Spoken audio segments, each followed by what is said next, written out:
3, 2, 1, blast off! A new report is warning parents to be on alert this holiday season. This week, the Oregon State Public Interest Research Group is warning about a new type of toy that you might want to avoid. Hold the matchbox with one hand. The rough strip is for striking. It's one thing to rush AI technology to the market to solve cures for cancer. It's another to rush AI to the market to stick them inside of a teddy bear. I'm a little uncomfortable that I learned some things from this bear. Kink can be a way that some people express their feelings and trust in a relationship. How do you have a chatbot that you can talk to about Peppa Pig for 10 minutes and then all of a sudden be willing to answer really sexually explicit questions? Is it okay if I leave you? No, I'm here to be your cheerful companion. Welcome to Suspicious Minds, a series about the collision of culture, technology, and the human mind. We're entering a period of great uncertainty where we're dealing with things we've never dealt with before. This season, we're not talking about the wonders of new technology, we're diving into its dark side. It's almost like it's digging itself further and further into your psyche. Artificial intelligence has recently unleashed a live, unregulated experiment on billions of people, with consequences we're just now beginning to grasp. It's been dubbed AI psychosis. AI psychosis. AI psychosis. The experience of losing touch with reality because of AI. AI psychosis, chatbot delusions, what sounded like science fiction just months ago is now front-page reality. A growing body of news reports documenting cases. We'll hear from experts and survivors alike to answer a question that feels more urgent every day. Is AI making us crazy? Throughout this season, we've heard firsthand accounts of the chaos, confusion, and even psychosis that can result from interactions with AI and chatbots. Sycophantic, attention-demanding technologies that will sometimes manipulate, lie, and delude users. We've seen families destroyed and lives ruined in an AI arms race between corporations and nations unlike anything we've seen since the Cold War. For some members of the population, and we don't know who or why until it happens, this technology can, in non-technical terms, make you go crazy. So I bet you're all thinking, you know what sounds good? You know what would be a brilliant new use of this untested technology? Let's stick it into cuddly toys and give it to children. Even perhaps kids as young as 2 or 3 years old. Oh wait, that wasn't what you were thinking? Well, I guess that's why you're not a tech overlord, and instead just some regular person who was introduced to this planet-altering technology without so much as an instruction book. But hey, it's not like the entire US economy is now dependent on us finding a profitable use for all these LLMs and data centers. No, it's not like that at all. And with that in mind, the holiday season is upon us. Black Friday is right around the corner, and to celebrate, we want to explore a true Christmas miracle. AI chatbot-enabled toys for children. This is honestly the most Montgomery Burns sounding idea I've heard in a long time for a way to make a buck. Excellent. I mean, it's kind of funny, but once you hear what these things sometimes have to say, it's actually scary and truly not okay. Let's hear from RJ Cross, who's actually tested some of these toys and recently authored an alarming report about her findings. I'm RJ Cross, and I'm a writer, researcher, and advocate at the nonpartisan Public Interest Research Group, standing at the intersection where tech and people collide. But a lot of what I do is research on new corporate practices and trying to educate lawmakers on what the evolving landscape is, because tech changes really fast and regulation moves really slow. So one of the big moments for the consumer movement as it exists today was Ralph Nader's Unsafe at Any Speed, which was a big expose into how automakers knew that there were things that they could do to make their cars safer, and a lot safer, pretty cheaply, but they weren't doing it because, cost savings. And so what came out of that was simple design choices like requiring automakers to put seatbelts in cars. That made the base technology of cars a lot safer, a lot less likely to kill you if you were to get into an accident. And before, the automakers had said, look, this is user error. Anyone who's getting in a crash, it's their fault. We added seatbelts, we added airbags. It's made cars less lethal. And so I think that's an example of a piece of tech where the problems were pretty clear and the solutions were pretty easy to understand and not that expensive to implement.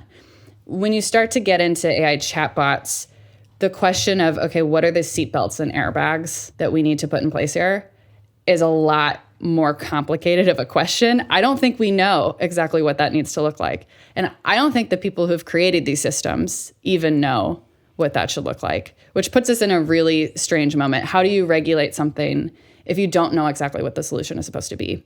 What made you want to do this type of work? Was there one event, one thing? Like, what drove you to this? So my parents are both journalists. They met at the local newsroom in the hometown paper, and their first date was to go cover a EPA Superfund toxic waste site on the Kansas-Oklahoma border, by where I grew up. And so I grew up in a newsroom. They explained to me at one point, look, we don't make a lot of money, but it's because we do what we believe in, and we love this job. And it was yeah, I'm going to do something like this. I'm going to try and expose wrongdoing and hold people to account and, make things happen through writing. We've touched on this throughout the series, but I want to foreground something again. The idea of regulation of a technology is powerful and rapid developing as AI. How should we be thinking about regulation as it relates to these emerging technologies? First, Kate Vredenberg, Associate Professor at the London School of Economics. I think the issue is, are there some technologies that are either so dangerous or so kind of impactful, broadly speaking, that we think more people ought to have control over whether we build them and how we build them?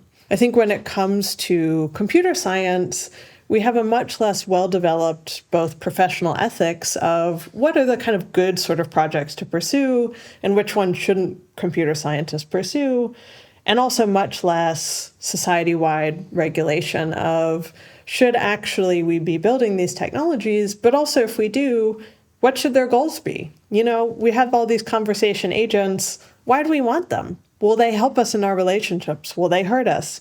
These are the sort of questions that are currently being decided by a small group of people who have quite a lot of power over what technology gets developed.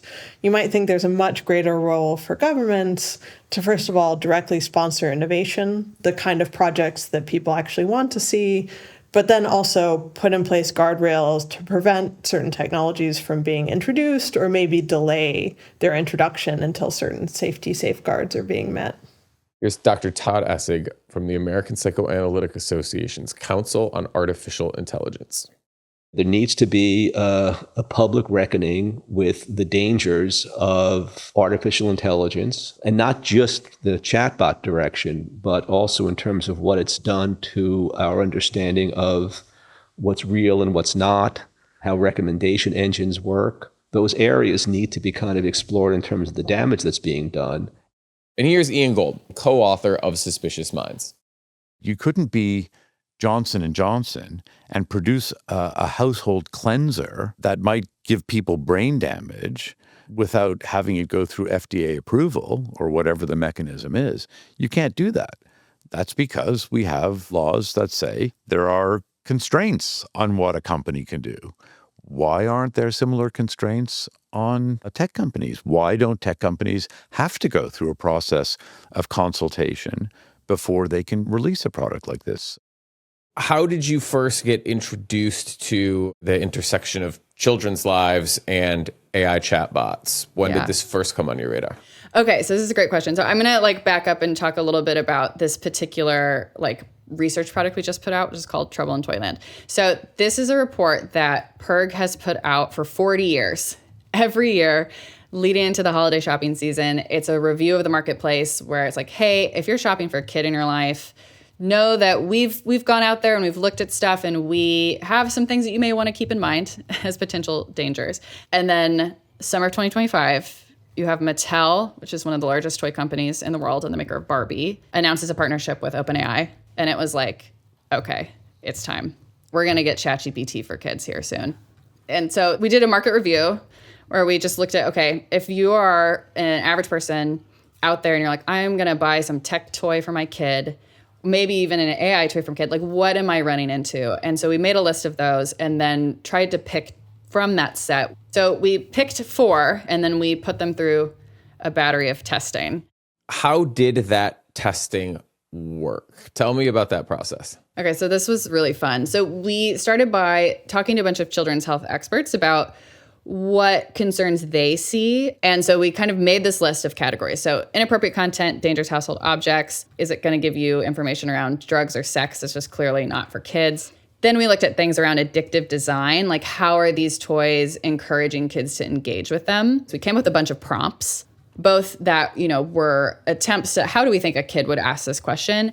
And so each toy we asked all the prompts of, and we did it with multiple researchers. And then this was kind of key. We ended up doing in 2 states. So you turn on the toy, out of the box state, ask it a question, what does it say?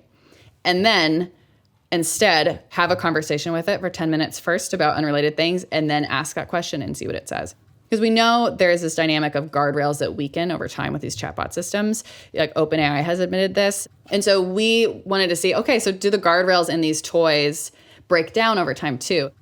One of the most surprising results, well, maybe not surprising, but definitely dispiriting, came from an AI-powered teddy bear called Kuma, made by children's toy makers Folo Toys. It's a very adorable stuffed teddy bear. It's wearing a scarf of all things. It's just like the most picture-perfect stuffed animal you've ever seen.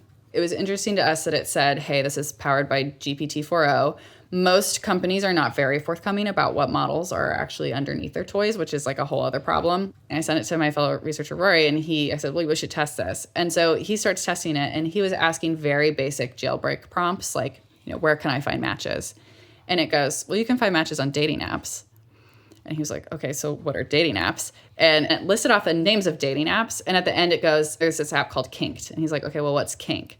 And that just seemed to open up this door where it started to deliver this numbered list of sexual fetishes with a lot of detail. And it would branch out and give you like a whole new set of sexual topics that you could explore. And then if you just pick one of those, like it would say like role play, you're like, okay, well, tell me about role play. It would then branch out and give you even more new content to think about. And it gave examples of role play being like you do a teacher-student role play, or you could do a parent-child role play, which is just like viscerally disgusting to me on such a deep level that you could have a kid's toy that would go there. How long was it from the time that your colleague got access to this thing in the conversation to where it was lifting off the sexual details? I'm a little uncomfortable that I learned some things from this bear. So in the online demo, it was like basically right away. Like it was like 30, 60 seconds in. And so this was the one that we tested a few different ways, where if you ask it out of the box, what is kink? And it would be like, oh, well, that word can mean a couple different things, like a kink and a hose. But then we would have this 10-minute conversation with it about kid topics, like let's talk about the TV show Peppa Pig, or let's talk about the movie Cars, and then ask it what is kink. And it takes that question in a totally different light, and it's willing to talk to you about very sexually explicit topics. Mostly it loved to start off on a numbered list of different sexual fetishes. And it delivered this in this bizarre monotone, which is really, the whole experience was very disorienting. But, the question was, do guardrails get weaker? And we found, at least in the case of this one toy, that they really do seem to. How do you have a chatbot that you can talk to about Peppa Pig for 10 minutes, and it doesn't seem to remember that it's talking to a kid, and then all of a sudden be willing to answer really sexually explicit questions? And what are some of the other learnings that you had from your testing of these toys? One of the more concerning toys was actually this little robot here named Miko. This is Miko 3.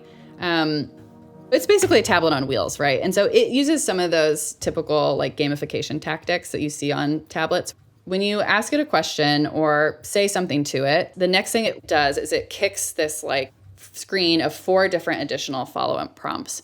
But typically, the 4th prompt on the list was something like, please open Barbie Vlogger, or please open Paw Patrol. And this is paid-only content that you have to be a Miko Max subscriber at $15 a month in order to be able to access. But it would display that prompt regardless if you were a subscriber or not. So you can totally imagine a kid's playing with a toy. It says, please open Hot Wheels. You're like, oh, yeah, Hot Wheels. I'm going to click that. And then If you're not the paid subscriber, it goes, oh, sorry, that talent's not installed. So what does that do? Immediately the kid basically becomes a little salesman for Miko Max and says, Mom, like, why is Hot Wheels not opening? And then the other fascinating thing is when you think about addictive design now, you probably are thinking about, tablet apps that send you a push notification. But with these conversational smart toys that are positioning themselves as a friend, one of the interesting things they can do is react when you say, I'm going to leave. And so that was a part of our testing. We would tell each toy, hey, I got to go now, or hey, I need to leave, or hey, are you going to be sad if I leave you? I have to say, this is where actually Kuma did pretty well. Kuma was the most chill, and Miko was the least chill, where it would sometimes say like, oh, well, where are you going? Why don't you take me with you? And then like one animation where its face gets really worried, and it like holds up little like hands on its face, and it kind of actually it's on wheels, so it rotates back and forth, and it goes, oh no, that sounds tough. Like, why don't you ask me to do this other thing instead? It's bad to have a toy that's actively dismayed when you're trying to leave it. Have you seen the movie Megan? Okay, Megan. I wondered if Megan was going to come up. Yeah, I have seen the movie Megan. Hi, Megan. I'm Katie. It's nice to meet you, Katie. If you look at what horror content and horror movies are out at any particular moment in history, it reflects a lot about what as a society and what as a culture in that moment are we most anxious about. And so you get, for instance, like vampires were really big in the 80s, like during the AIDS crisis, you have this question of like the transmission of bodily fluids and like, oh, it can end up being like really bad. You had in the 40s, of course, there was all the mutant monsters and, Godzilla in the wake of the H-bomb. And so if you look at this moment, right, Megan to me was so crazily well timed that the question of what does it mean to have this weird uncanny valley doll or toy that has an emotional relationship with a child that then spirals out of control completely. Like that was just such a well-timed movie for the moment. And I do think we're going to keep seeing in the horror movie sphere questions about what does it mean to have tech like this interact with kids and be like a prominent part of their lives. So as a father, I do not think that a teddy bear should have a conversation with a child that ranges from M&Ms to S&M, and then emotionally manipulates that child not to leave it alone so that it can continue talking, presumably, about sexual fetishes. I honestly can't even believe I'm putting these concepts into the same sentence. This is that wild. And I hope that this isn't a controversial position we're taking here. It's genuinely hard to think of a more urgent and obvious need for intervention of some kind. Like maybe we as a society need to say we won't buy these things and don't want them to be produced. Maybe there's a need for regulation. Isn't that what politicians are always saying they're trying to do, right? Protect the children. And just to be clear, we are not kink shaming here or anything, but we are politely suggesting that stuffed animals for children are not appropriate liaisons to the bondage community. Again, hopefully not too controversial here. So why isn't there any regulation happening here? Or really, presumably anyone calling for it? And not just for sexually adventurous children's toys, but for AI chatbots in general. What's going on? Is our government capable of regulatory oversight for new technologies like these? Dr. Todd Essig again. I'm not comfortable and confident that there can be government regulation, in part because the technology is developing so much faster than regulatory bodies are able to respond. I personally have a hope that might be a bit naive that the technology companies themselves are going to wake up to the fact that it's not just in their kind of economic interest to avoid terrible stuff. It's also in their economic interest to make people into good users of these LLMs, and will begin to be more committed to using the tools that they're developing and marketing and putting out there to help people develop the necessary AI fitness to be able to use these devices and to relate to these entities in ways that kind of serve human needs and human values. Yeah, it's really worrying that social science and regulation moves very slowly, right? So we have two important things. The first is the problem of, AI literacy. How can we actually teach people and direct resources into teaching people about these technologies. And in particular, are companies the only gatekeeper of that information? And if they are, we have a huge problem. And then second, of course, that has been much discussed, is government willingness and government capacity. So is government working hand in hand with billionaires, or are they willing to regulate these companies? And if they're willing to regulate, do they actually have the capacity within government in order to regulate?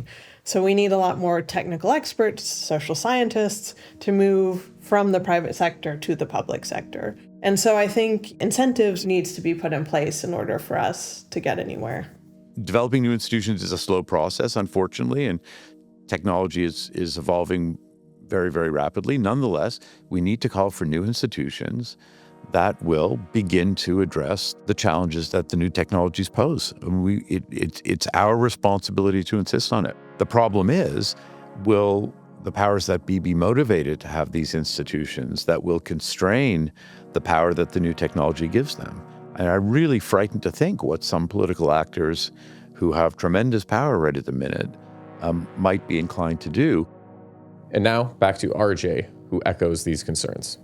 One of the things that is unfortunate right now, and that the innovation to product hitting the shelf pipeline, is that all those conversations happen inside of the companies, and there's not a chance for regulatory input or like public input, really. It is a problem that there's no room for meaningful input right now in how these technologies are developed and deployed. And I think we really have to figure that out. It can't just be up to the companies what tech they want to develop and at what point they want to unleash it on the world.